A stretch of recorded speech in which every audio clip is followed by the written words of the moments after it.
My aunt is incredibly beautiful. She's tall and slender, and she has a really great personality too. My aunt and I are as close as lovers. I was born in the countryside. My parents ran a poultry farm. During middle school, I lived in a boarding house near my school. Every Saturday, I would take the bus home to enjoy the warm meals my mom made. High school was no different. Living on my own near school, my meals were often inadequate, which is probably why I didn't grow very tall. Farming and managing the poultry farm. My parents didn't have much capacity to look after us. As the eldest son, I was able to attend university.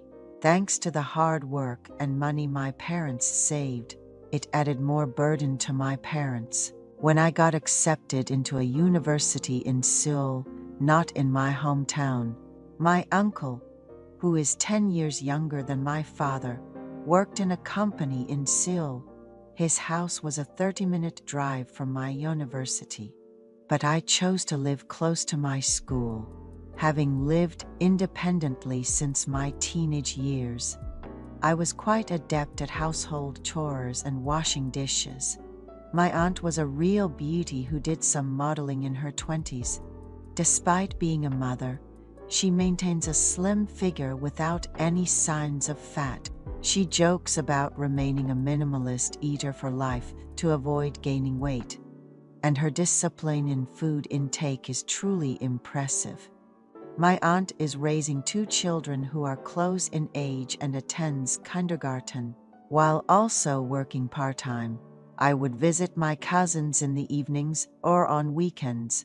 My aunt has always been kind to me. Sometimes, while I played with the kids, she would run errands at the market. She told me just to be there for the kids to ensure they're safe, and they really took to me well. I started to feel affectionate towards my cousins too. My aunt welcomed my visits, probably as a break from caring for the kids. There were 2 fish tanks in my aunt's house. They got the guppies because they breed prolifically, which was educational for the children. One day, with my uncle busy, my cousins, my aunt, and I went to buy another fish tank. The store was attached to a flower shop, offering a lot to see. My aunt has a keen interest in beautiful flowers. I bought her the flowers she was eyeing and the guppies as a gift. My aunt said, "It's so nice to come out like this without your uncle. Let me treat you to some pork cutlets." And we went to a famous pork cutlet restaurant. Even waiting in line, she said, "The most rewarding thing is doing something the kids enjoy. I guess I'm really a mom now," with a beautiful smile that made my heart flutter. After enjoying pork cutlets, spaghetti, and coffee with my aunt and the kids, we went to her house. We set up the fish tank and added the baby guppies, and the kids were eager to feed them. Auntie said, "Thank you for taking time out of your weekend to help, and I'll take good care of this plant," with a bright smile. That seemed to wash away all of the day's fatigue. Uncle was often busy with work and frequently had to travel out of town. Not long after, I told Auntie, "If there's anything I can do to help, just let me know. I'm a bit more free now that midterms are over." I received a call from her, her voice filled with urgency. "The eldest got hurt playing at kindergarten. I need to take them to the hospital. Can you come over and watch the youngest?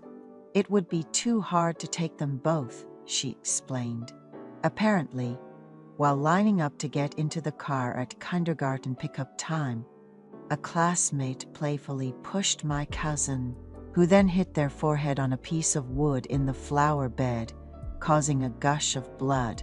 After managing to stop the bleeding, I rushed to Auntie's house. The younger sibling was crying, worried about the blood and the injury, and I reassured them. It'll be okay once we get to the hospital. I found some frozen fried rice in the fridge for dinner, turned on their favorite cartoon channel, played with the youngest, and helped them wash up. Late at night, Auntie came home with the sibling. They had to get 5 stitches on their forehead, and it had been quite the ordeal. They threw up after taking a sedative, so they had to take another, and they waited until the sedative fully wore off and the child was comfortably seated before coming home. Without her husband around, it was challenging to calm a crying and fussy child, but she said it was a huge relief that I could take care of the youngest, and she gave me some allowance money. Auntie, it's okay. I've been hurt worse when I was younger. I broke my arm jumping over a fence and had to eat with my left hand for 2 weeks, I said with a laugh. Uncle got hurt a lot too, huh? Boys really are different, she sighed. Seeing my cousin fall asleep and leaving the house, I felt sad for the hardships Auntie went through, but proud that I could help. Uncle came back from his trip and took me out for dinner, giving me a generous allowance. Both sets of grandparents live far away, so having you look after the youngest was a huge help. Thank you so much, he said. I felt good receiving the allowance from Uncle and said, "Don't hesitate to call me if you need anything." Auntie, noting how well the siblings listened to me, suggested a day trip to the amusement park. I hadn't been to an amusement park since middle school, so I was excited to go along. Auntie prepared a picnic, and we spent the entire day riding attractions at the park. Seeing Auntie's excitement, even more than the kids, showed me another charming side of her. Auntie's homemade lunchbox was delicious on the way there, and when I arrived, the kids were already fast asleep. She grabbed my hand and said, "I don't know how I'd manage without James. You're always so busy with your friends, yet you still find time to look after your cousins. Thank you." Then Uncle got a call from a friend. An old college buddy's father had passed away, and he was asking if Uncle could join him. Uncle left immediately, and Auntie and I ended up drinking in the living room. With the kids being so young, he's just too busy. Auntie sighed, saying Uncle was always so occupied with work, attending to social obligations, and traveling that he was more like a lodger in his own home. She confessed, "It's embarrassing to say, but it feels like we're just roommates now. We haven't shared a bed in a long time." After hearing this, I went to my room, but could still hear Auntie's cheerful voice. This was a first for me. I had dated someone in high school, but we broke up before college, and I hadn't been close to anyone since. Auntie exclaimed, "Oh, it's your first time. What an honor. I've been relying on you, James, lately. Do you have a girlfriend, James? You always come home early. A handsome and caring guy like you must be popular at school." "No, there's no one at school. Just someone I have a crush on." "Really? A crush? That's so romantic. Tell me, who is it?" I replied.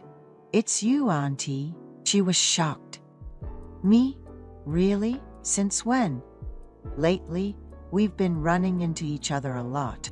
Watching you with the kids, you seemed tired. But you were always so kind to me. I've wanted to confess for a while, but was hesitant." Auntie shared her struggles. "This house guest has made things really tough for me. Falling asleep in the living room without turning off the TV, never coming to the bedroom. I got married to be happy, but reality is so different." That day marked the start of our carefree relationship.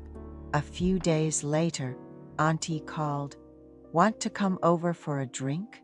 The kids are away on a kindergarten camping trip, And your uncle is on another business trip. I chuckled at the excitement in her voice and brought her favorite strawberry cake to Auntie's house. The outfit she had prepared for the occasion was truly enchanting. Our cute and sexy auntie. We tossed and turned all night, dozing off and waking up intermittently.